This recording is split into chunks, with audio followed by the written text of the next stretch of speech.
जय हिंद। आप देखना शुरू कर चुके हैं भिलाई का सच। जहां मैं खड़ा हूं, छावनी चौक कहते हैं इसको। कुछ ही समय बाद, एक हफ्ते के अंदर, ये छावनी चौक से हटके गौ माता चौक हो जाएगा।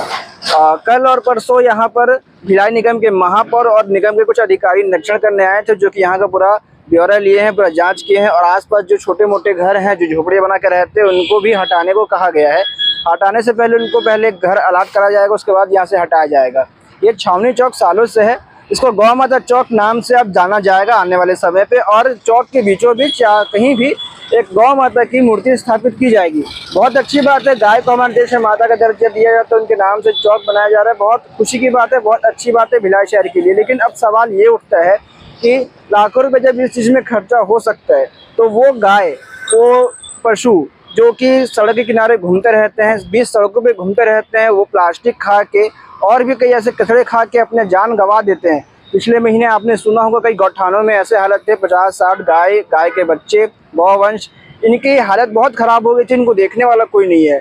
मैं ये इसलिए बता रहा हूँ कि गौ माता के नाम से अगर आप चौक बना सकते हैं, तो गौ माता की आप सेवा क्यों नहीं कर सकते। उनकी सेवा ये है कि कहीं भी आवारा पशु गौ माता दिख रही है, आवारा पशु दिख रहे हैं, तो उसको एक उठा के सही स्थान पर ले जाया जाए, उसका ट्रीटमेंट किया जाए, उसको सही से रखा जाए, सड़कों पर ना छोड़ा जाए। एक अभियान और चलता है निगम के द्वारा, जो कि एक गाड़ी चलती है निगम की, जिसमें आवारा पशुओं को उठा के डाला जाता है। इसका भी मैं एक आपको बता दूं, आवारा पशु के नाम से जो गाय होते हैं और गौवंश होते हैं, छोटे बच्चे और घर की पाली हुई गाय, इनको ऐसी उठा के गाड़ी में डाला जाता है और अपने ठिकानों पे ले जाया जाता है। इसके पीछे भी एक बहुत बड़ा राज है। इसके पीछे भी एक बहुत बड़ा राज है कि सिर्फ घर की पाली हुई गाय जो किसान घर में पालते हैं, उसको छोड़ते हैं चरने के लिए, उसी को निगम आवारा पशु बोल के क्यों उठाती है। गाड़ी आती है, उसी को क्यों उठाती है? वो इसलिए उठाती है कि वो गाय को उठाएगी, अपने ठिकाने पे ले जाएगी, फिर गाय के मालिक को पता चलेगा गाय जहाँ जा चुकी है, उसके बाद वो मालिक वहाँ जाएगा, गाय वापस लाएगा, उसका चालान पटाएगा। चालान की रकम जो भी होती है निर्धारित, वो देखते हैं। चालान पटाने के बाद गाय को वापस लेके आएगा। यही प्रतिक्रिया चलते रहती है।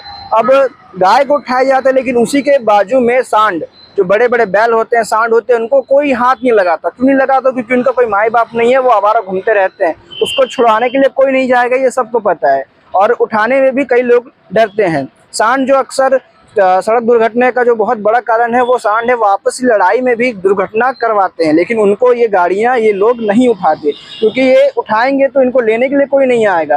पैसा सिर्फ वही देंगे जो घर की पाली हुई गाय है। गाय को ले जाकर जो निगम बैठाएंगे, वही लोग पैसा देंगे। और भी मैं आपको दिखाऊंगा कि यहाँ गाय का क्या हाल है। जानकारी और बता दूं मैं इस चौक के बारे में। अभी जो खर्चा करके यहाँ पे चौक बनाया जाएगा, मूर्ति लगाई जाएगी, एक चीज़ और ध्यान देने लायक है, यहाँ के जो सिग्नल है हमेशा बंद हो जाते, जल्दी जल्दी बंद हो जाते। और ये करीब 1 महीनों से बंद पड़ा है, जहाँ दुर्घटना का बहुत बड़ा संभावना है। ये 4 बड़े रास्ते को जोड़ता है, जामुल रास्ता, ट्रांसपोर्ट नगर, छावनी पावर हाउस और 18 नंबर।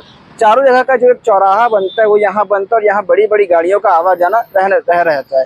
लेकिन फिर भी वहाँ के सिग्नल को ध्यान नहीं देके, ट्रैफिक व्यवस्था को ध्यान नहीं देके चौक का निर्माण किया जा रहा है। चौक का निर्माण से कोई दिक्कत नहीं, बहुत अच्छी बात है, लेकिन इसका आगे की सच्चाई मैं दिखा रहा हूँ। गौ माता के नाम से चौक बनाया जा रहा है, लेकिन गौ माता की हकीकत क्या है, गौ माता की असलियत में भिलाई में क्या स्थिति है, मैं आपको आगे दिखाऊंगा। चौक के लिए महापौर, भिलाई नगर पालिक निगम और अधिकारियों ने सर्वे कर लिया है और जल्द ही इसका कार्य पूर्ण किया जाएगा। 28 तारीख से अवैध निर्माण हटाने का काम किया जाएगा। गौ माता के नाम से चौक का निर्माण तो कर दिया जाता है, लेकिन शहर में गौ माता की क्या स्थिति है, ये दिखाई दे रहा है। चौक निर्माण के साथ साथ गौशालाओं को भी अच्छे से व्यवस्थित किया जाएगा तो और अच्छी बात होगी। आप देख रहे हैं भिलाई का सच। हमारा चैनल अगर आप लगातार देखते हैं, पसंद करते हैं, तो लाइक, शेयर, सब्सक्राइब करना ना भूलें। नमस्कार।